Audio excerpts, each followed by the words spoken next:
We're here on the floor of the end of day 2 at the Republican National Convention in Milwaukee. I'm joined by Harmeet Dhillon, who made quite an impact on day 1, taking the stage. Now, this was not the first time you've taken the stage. We saw that in 2016, but give me your thoughts on making that impact on day 1. Well, it was a tremendous honor to be able to close out our first energetic day where we nominated President Trump. President Trump was in the audience. I wasn't expecting that. And, we have hundreds of thousands of Sikhs and millions of Indian Americans in our country. And I wanted to show everyone how welcome I've been in the Republican Party, and that, we need everybody in this country pulling together for President Trump's well-being and safety and for the future of this country. Give me your perspective. I mean, you've been part of this. You're not a newcomer to the Republican Party, but Indian Americans traditionally have not been part of this party. But we just got a stat from AAPI data saying 19% of Indian Americans, almost 20%, have now withdrawn from the Democratic Party and become independents. President Trump has not necessarily picked that group up yet, only about 2%. But give me your thoughts on this radical departure from just 4 years ago. Well, most Indians came to America for a better future, and they're not getting a better future under the Democrats, and I think that's very clear. So ultimately, the Democratic Party historically has done a better job than our party of harvesting those Indian American votes, but I think people are getting wise to the fact that their spiritual, their cultural, their economic interests really lie with the Republican Party. So in the last weeks, I've heard from countless Indian Americans who told me they're going to vote Republican for the first time. They're fed up. They're fed up with their children being mutilated by woke doctors. They're fed up with the open border that is having their stores and their homes broken into. They're fed up with the rising cost of gasoline, and they're fed up with the narrowing labor market that is caused by rampant illegal immigration when so many of us waited our turn or were invited into this country. So it is a natural alliance with the Republican Party and the Indian American diaspora community. And I'm really proud to be the first Indian American member of the RNC. Now we have 3.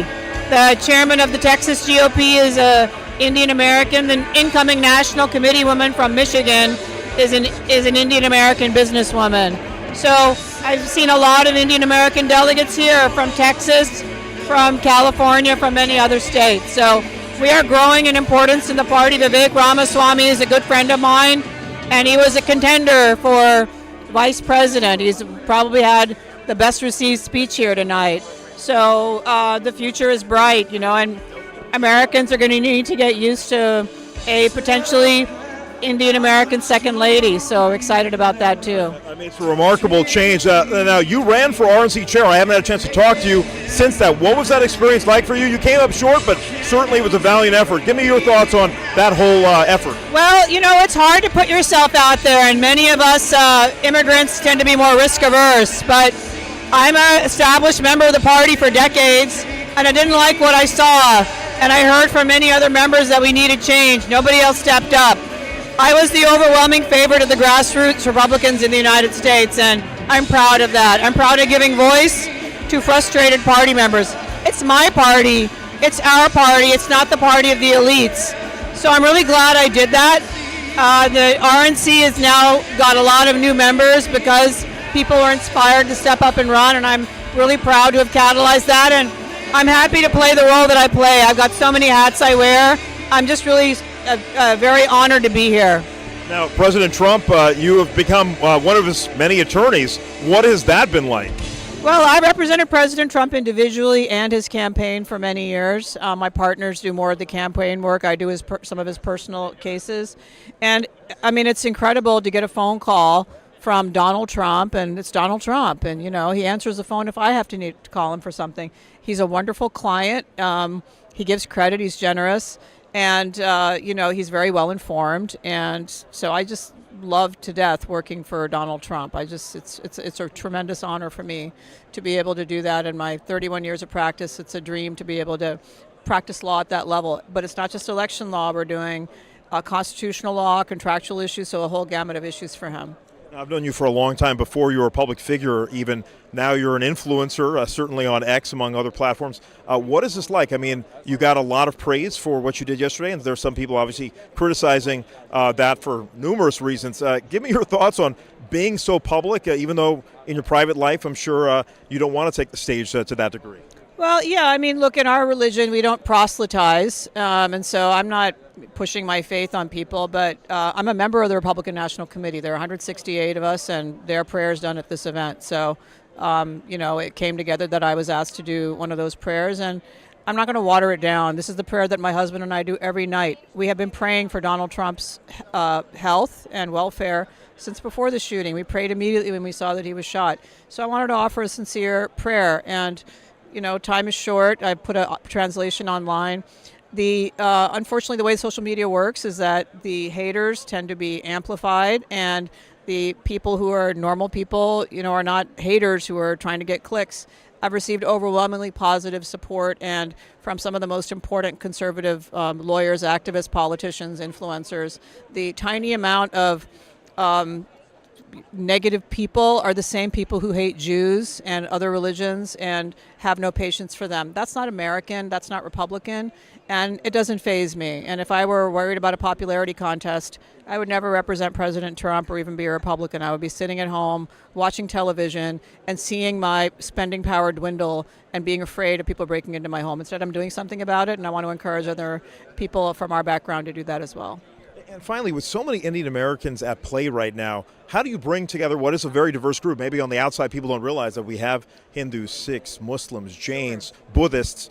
There are different aspects of the community that can be very divisive. We see all these U.S., Canada, India dynamics, which we don't necessarily have to spell out here. But I'd love for you to, how do you coalesce this community, knowing that there's a lot of diversity of opinion?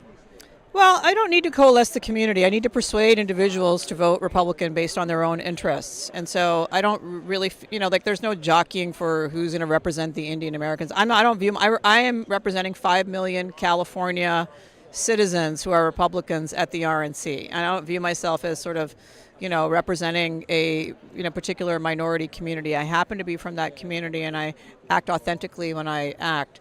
But I think there are reasons for every American to vote for President Trump. It doesn't matter what your religion is, what your background is, what your profession is. And so that's an easy message for me to sell. You heard it from so many different kinds of speakers today from all walks of life. You heard it yesterday. You're going to hear it for the next 2 days. And so I think if people open their ears and get out of their politics of the past, they'll see that the Democratic Party, it doesn't have prayers like that of people like us. It does not invite us. It invites us to contribute and write checks and do their work, but I don't see Indian Americans being elevated there either. And so if people have ambitions to make an impact on our country, then they should really consider what their interests, where their interests lie.